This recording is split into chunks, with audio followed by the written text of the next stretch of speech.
അസ്സലാമു അലൈക്കും. എല്ലാവർക്കും മദ്രസ ഗൈഡ് മലയാളം യൂട്യൂബ് ചാനലിലേക്ക് സ്വാഗതം. റമദാൻ മാസമൊക്കെ കഴിഞ്ഞു, മദ്രസ തുറക്കാറായി. മദ്രസകളിലൊക്കെ പുതിയ അഡ്മിഷൻ തുടങ്ങിയിട്ടുണ്ടാകും. 1-ാം ക്ലാസ്സിലേക്കുള്ള വിദ്യാർത്ഥികൾ, അതുപോലെ തന്നെ മുൻ ക്ലാസ്സുകളിൽ നിന്ന് മുതിർന്ന ക്ലാസ്സിലേക്ക് ജയിച്ചവരുണ്ടാകും.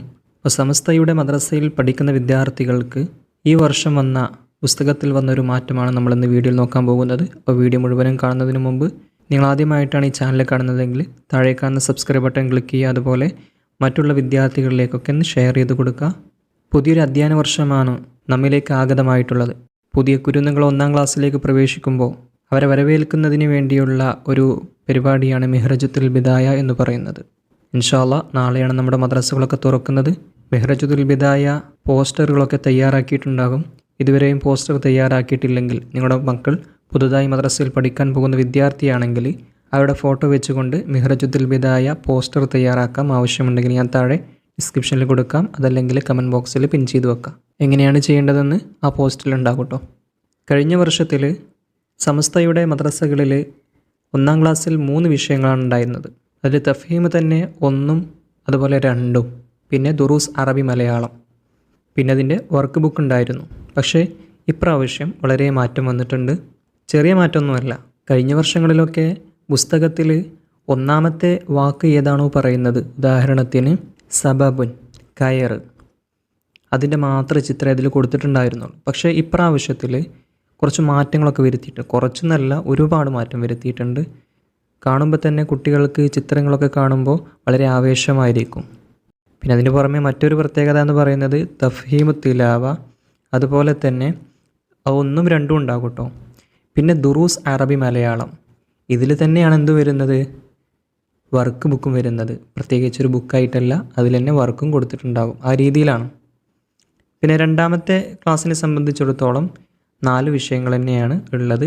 പക്ഷേ അതിൽ ചെറിയൊരു ചേഞ്ച് വന്നിട്ടുണ്ട്.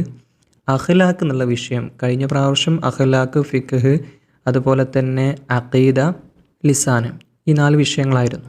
ഇപ്രാവശ്യം അങ്ങനെ തന്നെയാണ്. പക്ഷെ ഒരു ചെറിയ ചേഞ്ച് ഉണ്ട്. അഖ്ലാഖിന് പകരം ദുറൂസാണ് വന്നിട്ടുള്ളത്.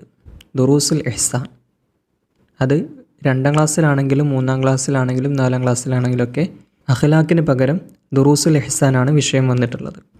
അതിൽ തന്നെ പാഠം വളരെ നമ്മൾ മുമ്പ് പറഞ്ഞതുപോലെ AI ഉപയോഗിച്ചിട്ട് നല്ല ചിത്രങ്ങളോടുകൂടെയുള്ള പാഠഭാഗങ്ങളാണ്. കുട്ടികൾക്ക് ആവേശം തോന്നിക്കും. കുറച്ചും കൂടെ പഠിക്കാൻ താല്പര്യം കാണിക്കുന്ന രീതിയിലാണ് ഓരോന്നും കൊടുത്തിട്ടുള്ളത്. പെട്ടെന്ന് മനസ്സിലാകുന്ന രീതിയിലാണ്. പിന്നെ അതുപോലെ തന്നെ 3-ാം ക്ലാസ്സിൽ തദ്രീബു തിലാവ, തജ്വീദിന് പകരം തദ്രീബു തിലാവ എന്ന പേരിലാണ് ബുക്കുള്ളത്. അതുപോലെ 4-ാം ക്ലാസ്സിലും അതുപോലെ തജ്വീദിന് പകരം തദ്രീബു തിലാവ എന്ന ബുക്കാണ് വന്നിട്ടുള്ളത്. 2-ാം ക്ലാസ്സിൽ അങ്ങനെ പാഠത്തിന് വല്ലാതൊരു ചേഞ്ച് വന്നിട്ടില്ല. പക്ഷേ 3-ാം ക്ലാസ്സും അതുപോലെ 4-ാം ക്ലാസ്സിലൊക്കെ പാഠത്തിൽ നല്ല മാറ്റം വന്നിട്ടുണ്ട്.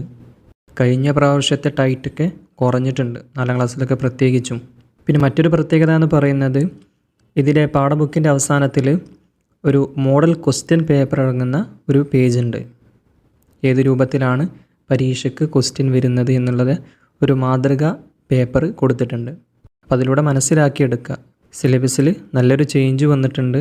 പറ്റുമെങ്കിൽ മറ്റൊരു വീഡിയോയിലൂടെ ഞാനതെന്ത് ചെയ്യുക, എക്സ്പ്ലെയിൻ ചെയ്യുക ഇൻഷാ അല്ലാഹ്. അപ്പോൾ മദ്രസയിലെ പുതിയ പുസ്തകം വാങ്ങിയവരൊന്ന് താഴെ കമൻറ്റ് ചെയ്യുക. അസ്സലാമു അലൈക്കും വറഹ്മത്തുള്ളാഹി വബറകാതുഹു.